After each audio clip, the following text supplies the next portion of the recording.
Hola, hola chicas, buenos días, espero que estén muy bien. Vamos a comenzar el día de hoy.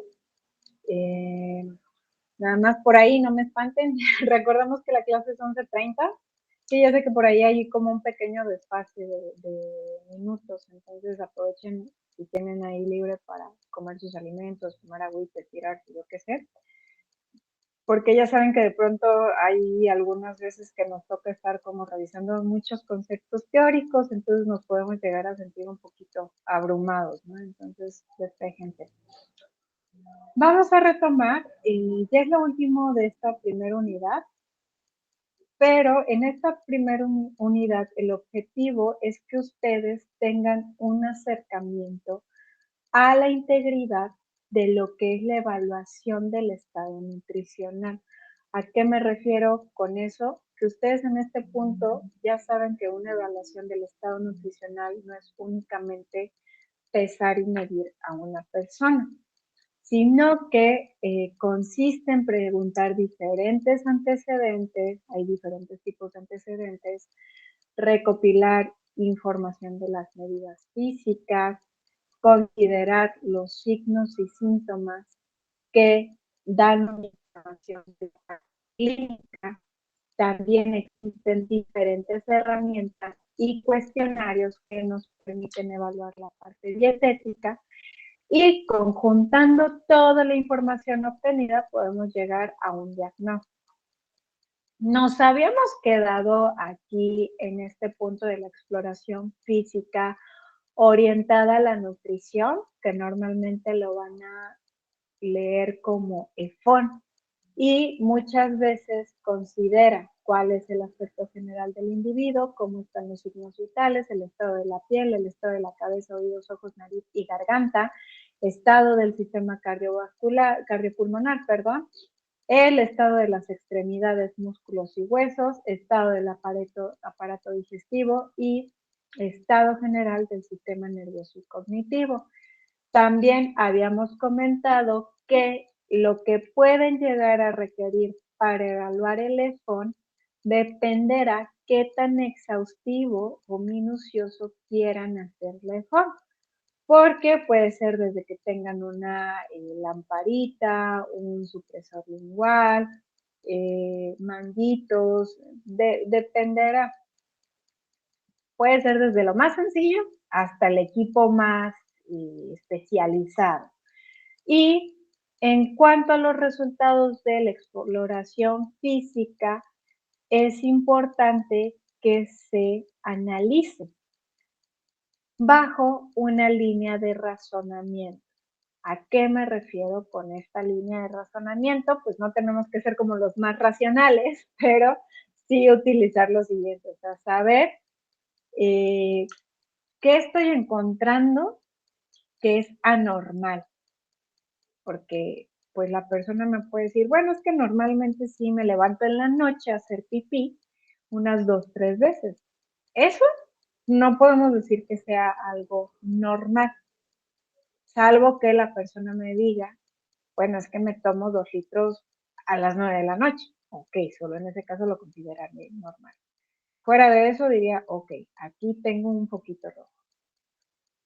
Es importante situar anatómicamente los hallazgos para poder relacionarlo con algún problema. Por ejemplo, la persona les puede decir que después de las comidas tiene esta sensación como de indigesta, que siente que no le pasa la comida. Digo, está presentando dispepsia. Pero la dispepsia muchas veces es un síntoma secundario a otra condición clínica. Entonces, empiezo a preguntar más para orientar ese diagnóstico que yo estoy por establecer. Interpreto esos hallazgos en términos de un proceso probable, de algo realista. Si me dice, a ver, vamos a ponerlo algo realista, ¿vale? Déjenme pienso, déjenme saco mi as bajo la manga. Supongamos lo siguiente, ahorita de estos dos puntitos, hallazgos o síntomas anormales y situar anatómicamente los hallazgos. Chéquense cómo puede ir la cosa. Supongamos que acude a consulta con ustedes una persona, un adulto mayor, que normalmente tiene problemas de gastritis. Todos los alimentos que consume le caen muy mal, le irritan el estómago. Entonces, preguntan aparte y les comenta que ya no tiene piezas dentales, que utiliza prótesis, pero que a veces la prótesis le lastima un poco, entonces omite ciertos alimentos. Aparte, está acudiendo con ustedes porque comenta que se siente muy cansado, todo el tiempo tiene sueño. Empiezan a recopilar la información, toma muchos antiácidos, omite ciertos grupos de alimentos, hay cansancio. Empiezan a razonar y dicen, bueno, pues probablemente por la omisión de estos grupos de alimentos, por el consumo de los antiinflamatorios, los antiácidos, probablemente haya problemas que no se esté secretando bien el factor intrínseco, a lo mejor no se está absorbiendo bien el hierro, o incluso probablemente haya problemas en la absorción de vitamina B12 y probablemente estoy ante una anemia porque pues resulta que revisan, ¿no?, la o el paciente y lo ven un tanto pálido, ¿no? Observan los ojitos, los pliegues, lo ven un poquito pálido, las palmas están un poquito pálidas, entonces, en términos de probabilidad no le van a decir, señora, señor, usted tiene un cáncer gástrico, porque nada lo está orientando. Por el contrario, probablemente estamos ante una anemia. Señor, señora, ¿se ha hecho algún estudio de biometría hemática en los últimos 3 meses, 6 meses? Si no, en caso de ser necesario, pues lo vamos a solicitar. Establecemos una hipótesis sobre la naturaleza del problema del paciente, como ahorita les hacía el ejemplo, ¿no?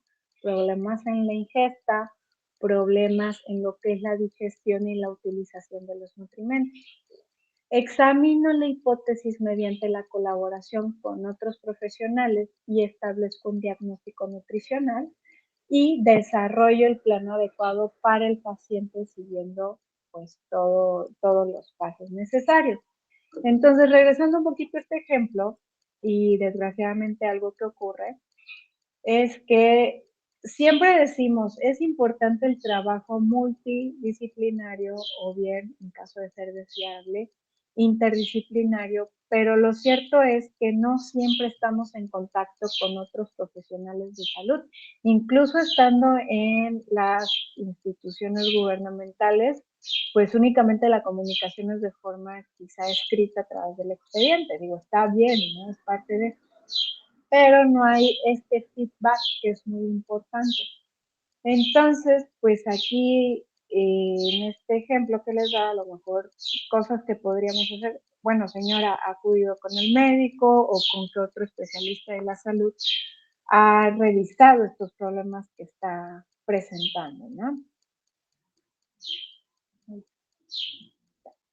Y en cuanto al diagnóstico nutricio, que es parte del proceso de atención nutricional, el llegar a un diagnóstico nutricio es el que ustedes conjunten, analicen y sinteticen toda la información que recopilaron durante la evaluación. Durante la evaluación fue todo lo que hablamos anteriormente, las 2 clases anteriores, o sea, toda la información antropométrica, bioquímica, clínica, dietética, o sea, ya se dieron cuenta todo lo que tienen que preguntar y considerar para poder llegar a este punto de diagnóstico.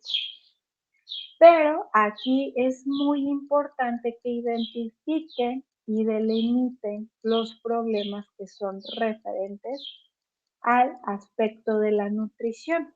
Como dice el dicho, zapatero a tus zapatos, o sea, no va a llegar contigo el paciente y le vas a indicar un tratamiento, un antibiótico, pues obviamente no, o sea, tú te vas a enfocar en la parte nutricional. Entonces, para poder establecer un diagnóstico nutricional, es importante que se vayan desarrollando ciertas habilidades. Por ejemplo, la identificación, ¿no? Pero para poder identificar, necesito saber de base teórica, pues los diferentes padecimientos que existen, los agentes etiológicos, los signos y síntomas, eh, cómo lo puedo diagnosticar, cómo lo puedo corroborar, ¿no? Y también que yo sepa definir un diagnóstico. Es decir, le voy a decir al paciente en términos sencillos lo que está presentando. También diagnosticar problemas de salud relacionados con la nutrición. Pues es decir, señora, sabe que es que está presentando estreñimiento muy probablemente porque en su ingesta diaria se está detectando que la fibra es muy poca la cantidad. Y también es importante que para poder establecer un diagnóstico podamos establecer pautas de tratamiento para lo que estamos identificando, ¿no? Entonces, bueno, aquí nada más como el pequeño dato que no deben de pasar por alto, es importante ser claros y concisos, no vamos a ser rimbombantes ni poner terminología súper complicada, ¿no? En términos sencillos, con información bien sustentada, vamos a decirle al paciente qué es el problema que estamos detectando. Hay diferentes tipos de formato, ya lo llegaremos a platicar, pero por ejemplo, ustedes pueden hacer un formato PES, problema, etiología, signos y síntomas. Se detecta este problema probablemente por estas causas y se está manifestando a través de estos signos y síntomas. Entonces, para que quede más clara esta parte, el problema nutricio es aquel que nosotros vamos a detectar a través de una evaluación del estado nutricional.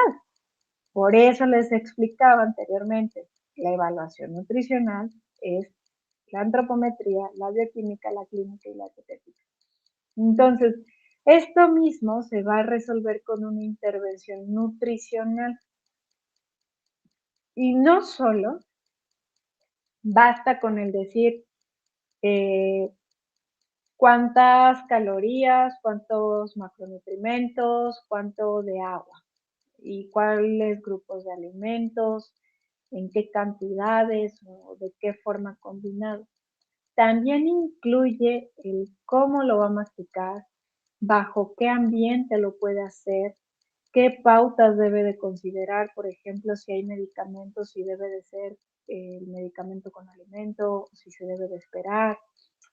También qué alimentos es importante omitir porque a lo mejor interrumpan el efecto del fármaco, o bien si es necesario suplementar, el por qué es necesario suplementar.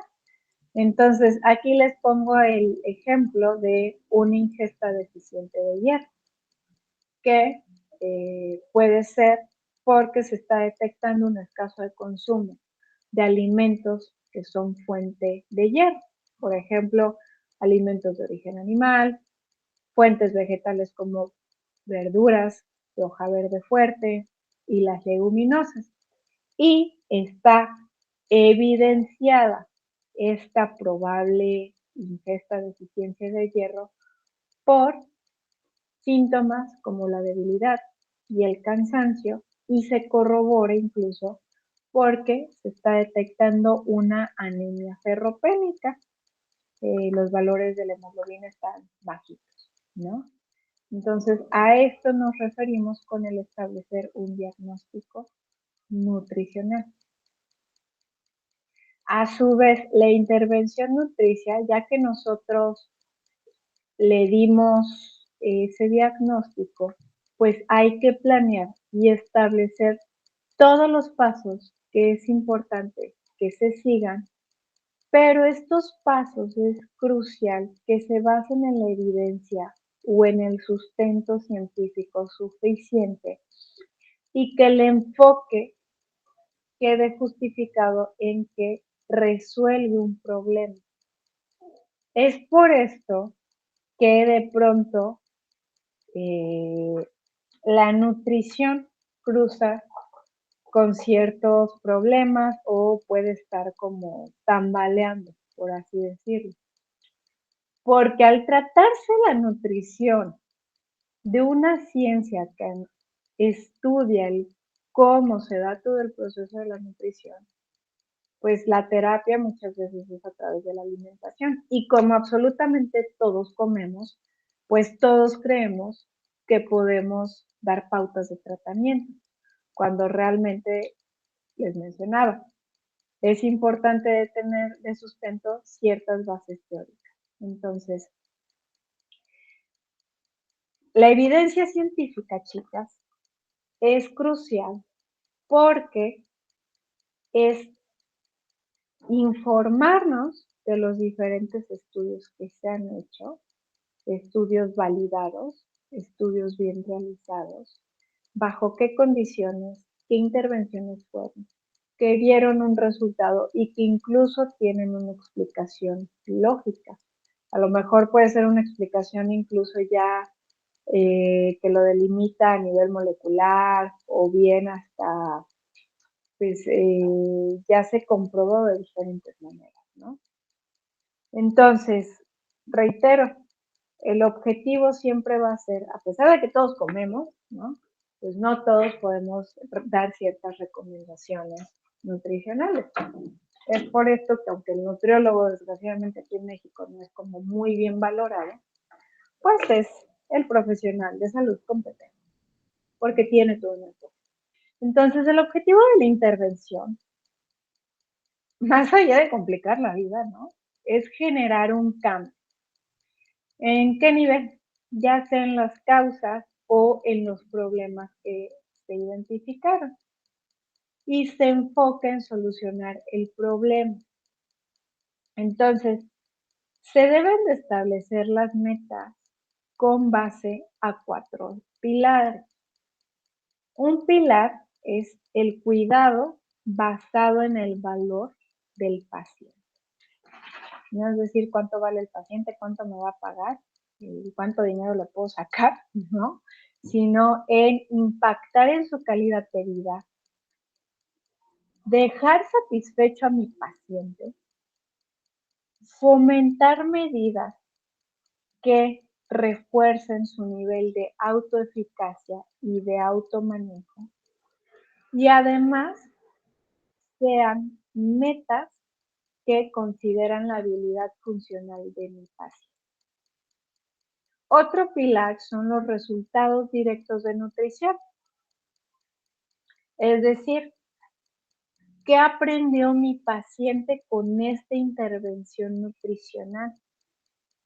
Por ejemplo, aprendió cuáles son los alimentos ricos en hierro, aprendió que, por ejemplo, cuando se combina con vitamina C se absorbe mejor, aprendió que cuando hay cafeína puede impedir que se absorba o cuando hay otros minerales.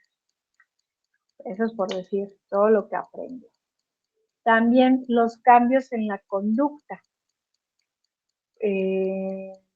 Cómo mejoró el consumo de ciertos alimentos y, por último, pero no menos importante, cómo todo esto que hizo, ¿no?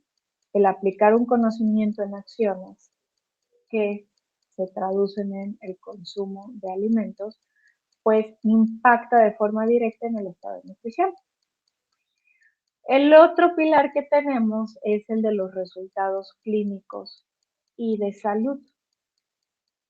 Es decir, corroboramos en los exámenes de sangre, corroboramos a través de preguntar la evolución de los signos y síntomas, si existió incluso una disminución en el nivel de riesgo, hay una mejoría en la integridad del paciente.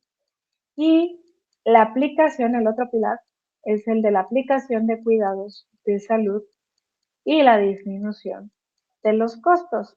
Es decir, a través de diferentes cuidados se previenen complicaciones, a lo mejor también favoreció que se diera un cambio de medicamento para potenciar el efecto. Quizá las visitas no planeadas, o mejor dicho, visitas de emergencia, visitas médicas de emergencias, disminuye o incluso se previene una hospitalización y también los días que se puede hospitalizar, ¿no? O los días que está, se me fue la palabra, internada una persona. Por ejemplo, en esta cuestión de la aplicación de cuidados de salud y disminución de costos, el ejemplo más sencillo pues puede ser el paciente que vive con diabetes tipo 1, que acude a consulta nutricional, se empieza a trabajar toda la parte de la educación en alimentación, se empieza a aplicar, incluso favorece que se cambie el medicamento por uno que dé mejor resultado. También se le enseña al paciente sobre las complicaciones de la diabetes, cuándo hay que actuar, cómo hay que actuar, a qué profesional de la salud hablar y pues prevenimos un desenlace amargo, ¿no? A lo mejor yo le explico al paciente que es una cetoacidosis diabética y que es finalmente una complicación aguda de la diabetes y requiere una revisión inmediata. Entonces el paciente se da cuenta que está en ese evento y pues acude al doctor porque sabe que puede poner en riesgo su vida. Por último, otro paso del proceso de la atención nutricional es la vigilancia del estado de nutrición y la evaluación de la intervención. Pues ya que fue el paciente, ya le dimos un diagnóstico, ya le dimos un plan, un tratamiento y lo está llevando, no es como que le digamos, sale, le voy a dar la bendición y nos vemos. No, es importante que lo estemos evaluando constantemente y para lo cual nosotros nos debemos de dar a la tarea de establecer un plan de vigilancia y de evaluación para poder corroborar. Entonces es importante que especifiquemos cuáles son los datos e indicadores que vamos a evaluar y con qué frecuencia. De hecho, lo recomendable es que se haga de forma temprana. Por ejemplo, ahorita el paciente que les decía, ¿no? Que es diabetes tipo 2, esta cuestión, pues yo desde un inicio le voy a especificar a mi paciente, ¿sabe qué? Ay, perdón. Probablemente nos va a llevar un tiempo de 3, 4 meses de forma inicial para poder observar cambios corroborados en las pruebas de laboratorio, ¿no? Pero pues ahí es importante que yo le diga, miren, nos vamos a esperar ese tiempo porque, por ejemplo, la hemoglobina glucosilada, los triglicéridos demoran más o menos ese tiempo, entonces no lo puedo dejar ir antes. Ahí pues es cuestión de ir trabajando como esas explicaciones. Entonces, la vigilancia del estado de nutrición y la evaluación nos ayuda para poder realizar los cambios necesarios de forma oportuna y saber qué sí estamos logrando y qué no estamos logrando y el por qué no lo estamos logrando para replantearlo. Entonces, hay que saber qué mediciones, qué indicadores nos van a ayudar, cuáles van a ser mis estándares de referencia para comparar los datos, que le pueda explicar al paciente las variaciones encontradas, perdón, y encontrar cuáles son los factores que a lo mejor nos están impidiendo el progreso del tratamiento. Y dentro de esta parte, me gustaría mencionar la documentación, porque la documentación entra en todo este proceso. De hecho, la documentación debe de estar siempre presente. Entonces, la documentación es esencial en varios puntos. A veces se ve como una parte, pero está inmiscuidos. Hay diferentes tipos. Por ejemplo, puede ser una documentación que reporte datos subjetivos, objetivos, el análisis y el plan. Está el formato de problema, intervención, evaluación. Está el formato de diagnóstico, evaluación y recomendación. Entonces, son ejemplos de los formatos, pero dependerá el lugar donde ustedes se vayan, ¿no? Por ejemplo, si es una institución pública, los lineamientos de la institución, o si es de forma particular, pues con qué formato se sientan más a gusto. Y, ojo, todos estos pasos del proceso de atención nutricional deben de adaptarse conforme al ámbito de aplicación. Por si tenían la duda, les digo, nos regresamos, no me importa más que lo tengan perfectamente claro. Estos son los pasos, ¿no? La evaluación del estado nutricional, la identificación del diagnóstico, la intervención y la monitorización siempre se va a adaptar al lugar del que estamos hablando en cuestión, ¿no? Entonces, pasamos al siguiente tema, que es la evaluación del estado nutricional, pero haciendo alusión a los modelos y los componentes de la evaluación completa. Esto es un complemento de todo aquello que hemos estado revisando. Entonces, el estado de nutrición, ahora sí, ya que platicamos, ya que tuvimos un primer avistamiento, el estado de nutrición lo podemos definir como esta condición del organismo que está determinada por la ingestión, la biodisponibilidad, la utilización y la reserva de nutrimentos. Entonces, todo esto se manifiesta en la composición y en la función corporal.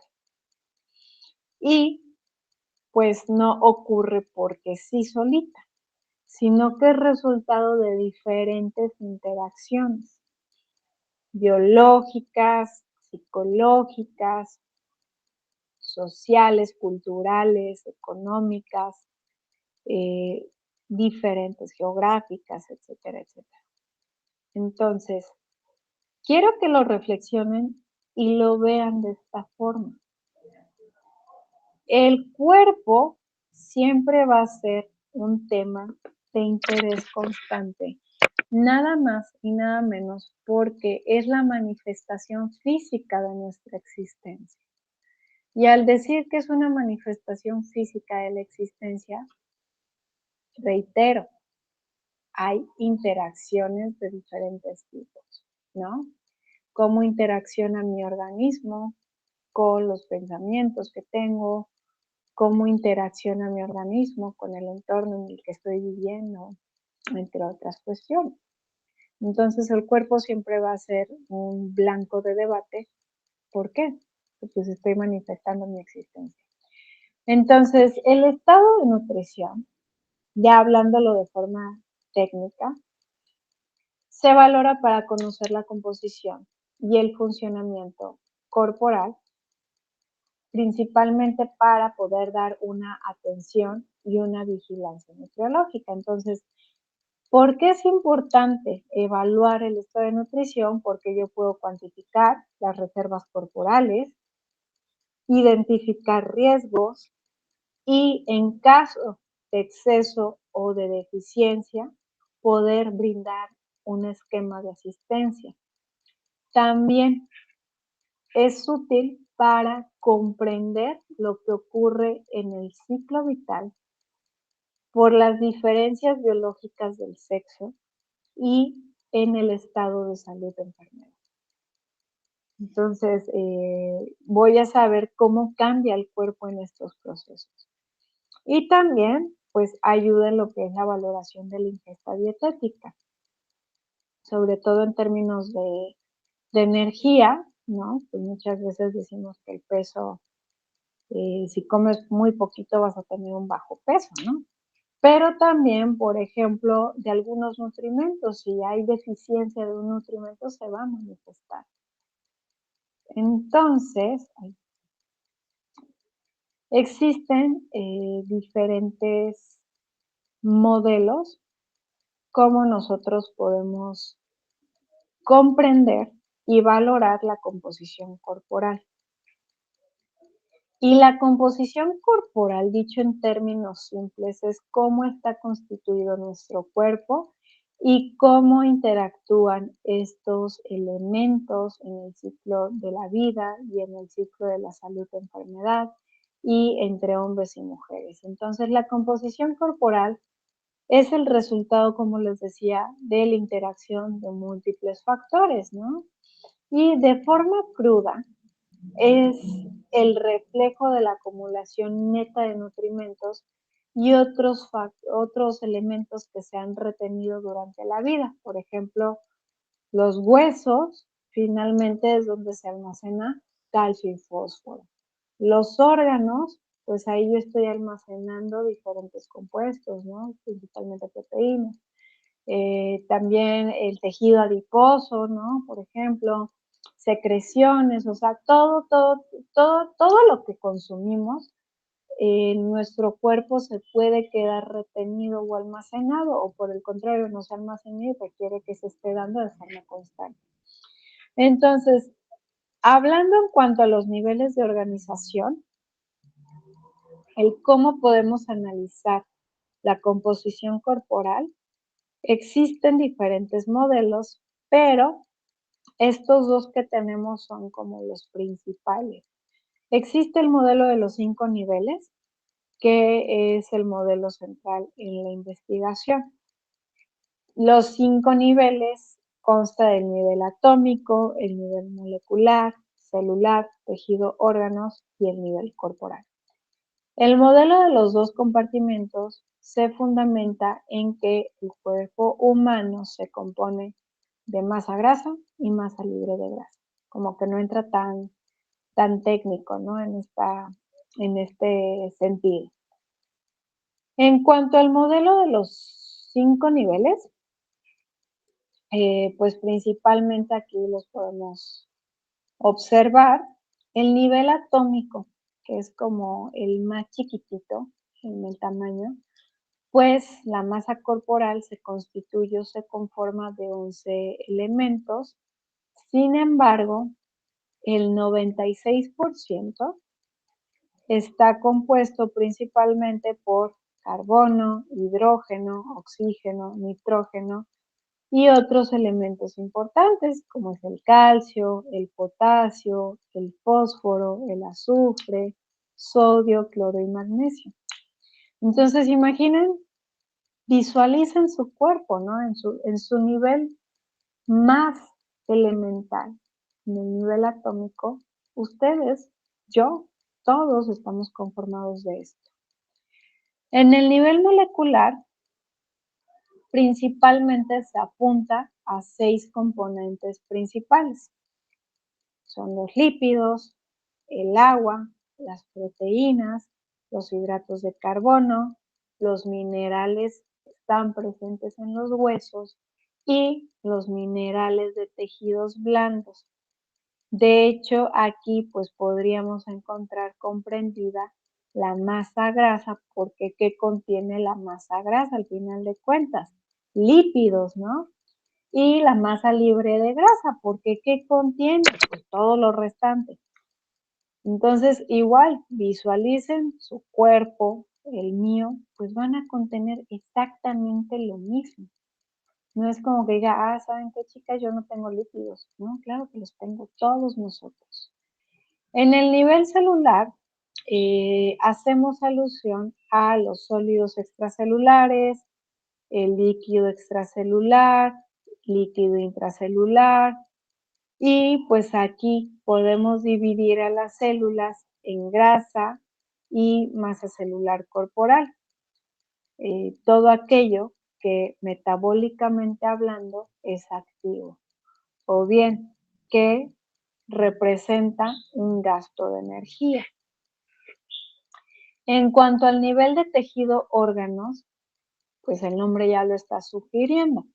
Aquí vamos a encontrar el músculo esquelético, el tejido adiposo, los huesos y los diferentes órganos que nosotros tenemos, y también los podemos agrupar en diferentes sistemas. Y por último, ya como la parte más grande, la más compleja porque interaccionan diferentes elementos, es el nivel corporal, en donde hablamos de regiones, por ejemplo, extremidades, tronco y cabeza. Entonces, ahorita, como se pudieron dar cuenta, cada uno de los niveles es diferente y si bien guardan una relación, no se traslapa uno con el otro. Dependiendo, les decía, es el modelo referente en la investigación que pues se precisa o se detalla de qué nivel se va a evaluar o cuál es el tema de interés a evaluar. En cuanto a los métodos de, bueno, aquí, a ver, permítanme tantito.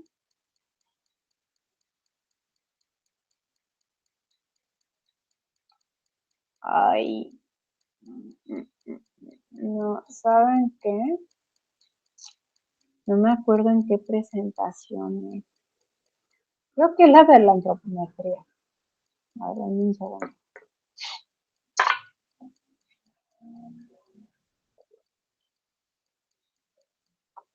Bueno, una disculpa aquí. Ahorita les explicaba este modelo de los 5 niveles. Y no es que diga ya living la vida loca con este modelo de los 2 compartimentos. Lo vamos a revisar un poquito más a detalle cuando hablemos del tema de la antropometría. Ya estemos de lleno en la unidad de la antropometría para saber un poquito ahí las bases históricas, cuáles eran los referentes y toda esta cuestión, ¿vale? Ahí ya como que me explayo un poquito más. Con el modelo de los 5 niveles, no realmente, porque en la antropometría no es como que diga, a ver, déjeme, le voy a medir sus átomos. Pues no precisamente, ¿verdad? Entonces, para evaluar los compartimentos, podemos clasificar los métodos de forma directa, pero aquí me refiero a, por ejemplo, los análisis que se han hecho examinando cadáveres, ¿no? Abriendo y pues revisando cuánto hay componentes y demás. O bien análisis químicos o las pruebas necesarias. Y tenemos análisis indirectos que pues es toda esta cuestión donde no voy a abrir a la persona, ¿verdad? Pero estimaré lo mejor que se pueda los diferentes compartimentos, por ejemplo, la antropometría, la densitometría, perdón, la bioimpedancia que habíamos platicado un poquito. La densitometría del DEXA, recuerden, lo que hace es mandar unas de luz y pues me ayuda a determinar cuánto es de hueso, cuánto es de músculo, cuánto es de grasa. Pues no estoy abriendo la sujeta a la persona, ¿no? Sino lo que estoy haciendo es estimar a través de esa metodología. Ahora, ¿por qué es importante hablar de una evaluación del estado nutricional? Tan solo aquí la explicación va un tanto centrada en la antropometría, ¿sale? Tan solo para que nos demos una idea de todo lo que ocurre en algo que podemos, entre comillas, evidenciar. Pero esto no excluye que también en el ciclo de vida es importante evaluar algunos parámetros bioquímicos, corroborar con la información clínica e incluso la dietética, porque pues cambian, nunca somos constantes, ¿no? Nunca estamos igual. Entonces, durante todo el proceso vital se generan cambios en los tejidos musculares, en el hueso, en el tejido adiposo, y estos cambios guardan una relación con nuestra edad y las diferencias obvias biológicas condicionadas por el sexo. Además de que hay factores que, como habíamos mencionado, influyen.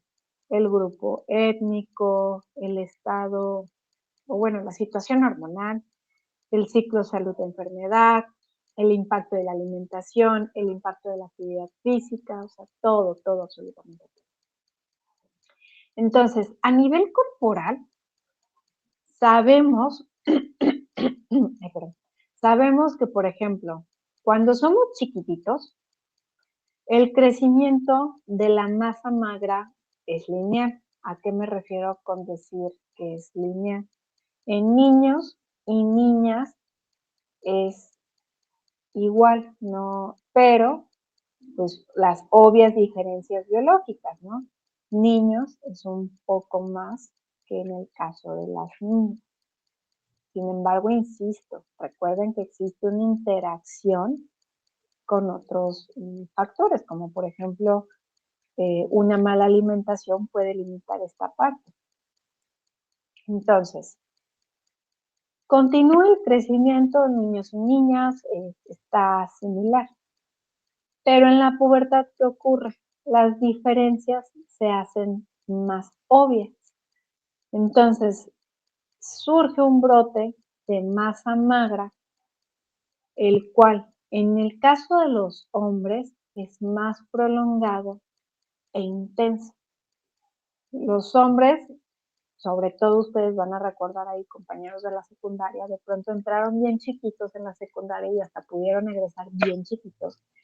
Pero mágicamente en la preparatoria, o casi al ingreso de la universidad, crecen muchísimo. Y en el caso de nosotras las mujeres, pasa lo contrario. Podemos crecer de manera más rápida, pero frena en edades más tempranas. Los hombres, este brote de masa grasa se da de los 10 a los 19 años y en las mujeres se da entre los 10 a 15 años. Chequen la diferencia, ¿no? Y respecto a la masa grasa, en mujeres normalmente finaliza ese crecimiento a los 17 años, mientras que en los varones es a partir de los 13 años. Y bueno, esto está condicionado por las características biológicas. Entonces, hombres tienden a adquirir mayor masa corporal, mientras que las mujeres adquirimos mayor masa grasa corporal, ¿no? Entonces, hablando en términos de la masa magra, nuestro pico máximo de masa libre de grasa lo alcanzamos a los 16 años y medio. Y en el caso de los varones es hasta los 18 años y medio o hasta que terminen de crecer, ¿no? Entonces, a partir de estos cambios de la pubertad, e incluso desde antes, o sea, durante todo el ciclo vital, es importante que consideremos la edad, el sexo, la población de referencia, qué técnicas, qué equipo estamos considerando para saber qué tan precisa es la evaluación. Ahora, más o menos en la tercera década de vida, llegamos en un momento bien bonito, que se conoce como madurez química.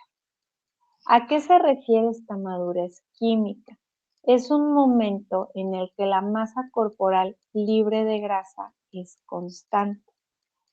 No estamos ante un efecto de desgaste constante, sino que se mantiene, ¿no? Sí hay una pérdida, pero es muy ligera, siempre y cuando hablamos de la salud, ¿no?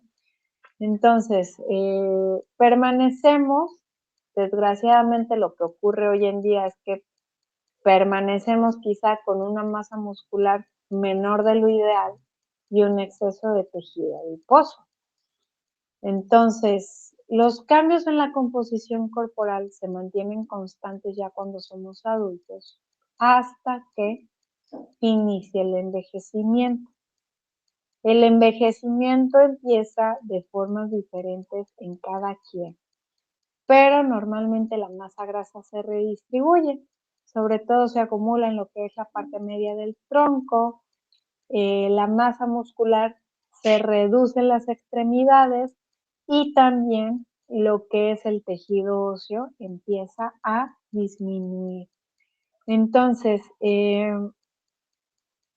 adicional a esto, que me pasó antes con la adultez, normalmente entre hombres y mujeres les decía que existen obvias diferencias, las mujeres somos más grasositas, pero también los sitios donde almacenamos grasa pues son diferentes. Sabemos que las mujeres normalmente es en lo que es el área de las caderas, de los glúteos, pues en los senos, en los brazos, y los varones normalmente si almacenan pues es en la parte abdominal.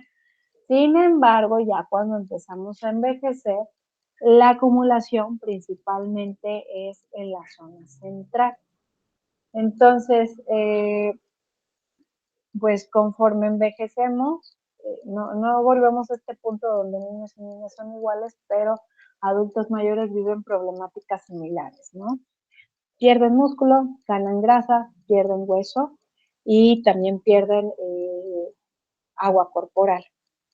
Aunado a eso, imagínense, si les estoy hablando de todo un cambio en la composición corporal, pues también vienen cambios que pueden ir en mayor o en menor medida atenuados por el organismo.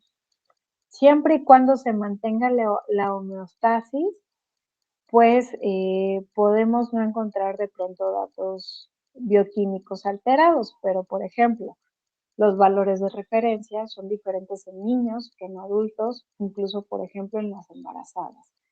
En la parte clínica, pues es importante que tengamos presente el ciclo de vida, porque de pronto puede haber padecimientos que afectan particularmente lactantes, ¿no? Como es el frenillo en la lengua, y hay padecimientos que afectan en concreto al adulto, ¿no? Sobre todo ahorita lo que pasa con las enfermedades que son hipocrónicas no transmisibles. Entonces ahí hay variedad, pero para que se den cuenta por qué es importante evaluar durante todo el ciclo de vida. Y ahorita se los di con una explicación tan solo en la parte antropométrica, pero siempre consideren el global, ¿no? Entonces, hasta ahorita, como les he hablado de esta evaluación del estado nutricional, pues lo podemos hacer tanto de forma individual como de forma poblacional. Sin embargo, lo que cambia muchas veces es la metodología. A nivel individual, principalmente estará enfocado en prevenir alteraciones, identificar riesgos nutricionales, realizar estimaciones para saber las necesidades de los nutrimentos y se conduce al modelo del proceso de la atención nutricional como lo habíamos mencionado en las clases anteriores. En cuanto al nivel colectivo, está centrado en identificar grupos vulnerables, confirmar la utilidad y qué tan válidos son los indicadores, establece un diagnóstico y las estrategias de vigilancia nutricional. Entonces, digamos que es un enfoque un poquito diferente. Por ejemplo, lo que nos ayuda como a tener una idea clara y precisa, pues revisen a detalle todos los resultados que nos arroja la INSANUR, que es una evaluación del estado nutricional de una colectividad. Se escoge una muestra representativa. En cuanto a los sistemas de evaluación nutricional, pues tenemos diferentes ejemplos, las encuestas nutricionales que evalúan un grupo de población selecta, ¿cómo decirlo? Se delimitan cuáles van a ser los datos de interés y se analiza cómo es el estado nutricional con base a esos datos, ¿no? que son de interés para decir, bueno, se consideró XY indicador para estimar el estado nutricional. Y con base a lo que se obtuvo, se orientan las estrategias y las intervenciones. También tenemos sistemas de vigilancia nutricional que es básicamente el monitorear de forma continua el estado de nutrición de un grupo poblacional concreto. Entonces, en este sentido, se buscan alteraciones para identificar sus probables causas y se suman objetivos adicionales en cuanto a la toma de las decisiones. Por ejemplo, esto nos ayuda, gracias a las vigilancias nutricionales, pues se puede llegar a un consenso gubernamental sobre los temas que se quieren tratar. Y pues está la exploración nutricional, que aquí es de evaluar de forma individual, ¿no? Entonces, aquí lo vamos a dejar, chicas. Continuamos la siguiente clase, son 26, todavía estamos en buenos tiempos. Nada más a ver. Por último, ¿no? Antes de que se me pasen, a ver, aquí está, no, aquí no está. Sí, aquí está. Ya nada más para complementar esta diapositiva, independientemente si es individual o colectivo, podemos tener diferentes metodologías. Por ejemplo, pueden ser de forma directa, es decir, a través de los individuos, de forma indirecta, es decir, a través de los reportes estadísticos, de forma subjetiva, es decir, que no lo puedo confirmar, un síntoma, por ejemplo, es algo subjetivo, o bien de forma objetiva, como un signo, que sí lo puedo confirmar, es un tangible, ¿sale? Entonces aquí sería como lo que añadiría. Se van a llevar de tarea, chicas, la lectura, a ver, permítanme tantito.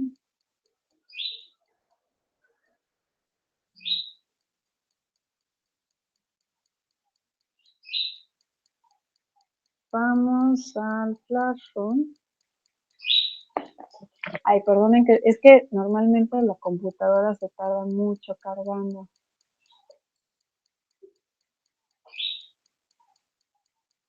Ay, miento. Revisen aquí la sección que se llama material de consulta. Lecturas, material de consulta. Y aquí está el libro. El que se llama El ABC de la evaluación del estado nutricional, es la bibliografía que nosotros vamos a llevar de base. Van a consultar el capítulo 2. Ahorita no está cargando porque está un poquito lento, pero revisen a detalle todo el capítulo 2, ¿sale? Y leanlo ahorita. Bueno, no ahorita, sino que la tarea es la lectura. Si pueden hacer una síntesis, está excelente, pero tomen nota de los puntos claves. Ahorita no les doy más porque esto les va a servir para la tarea de la siguiente semana. Por último, pero no menos importante, recuerden que está de tarea el cuestionario, que si no mal recuerdo, mañana es la fecha límite. Para poderlo responder, pues tienen que accesar por medio del link. Y este es con base a la lectura complementaria que ustedes tienen aquí. No está, lo vi. El material de consulta está. Ay, no, a ver, permítanme. ¿Dónde está? ¿Dónde está?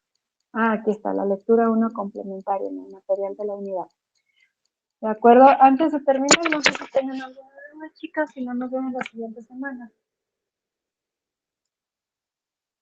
Perdón, ¿el cuestionario en base a qué lectura? ¿Otra vez? En donde está en Classroom Unidad 1, revisan donde dice material de unidad. Y está un PDF que se llama Lectura 1 complementaria. Y de ahí se va a hacer el cuestionario. Ok, mis gracias. Ok, chicas, nos vemos la siguiente clase. Que estén muy bien.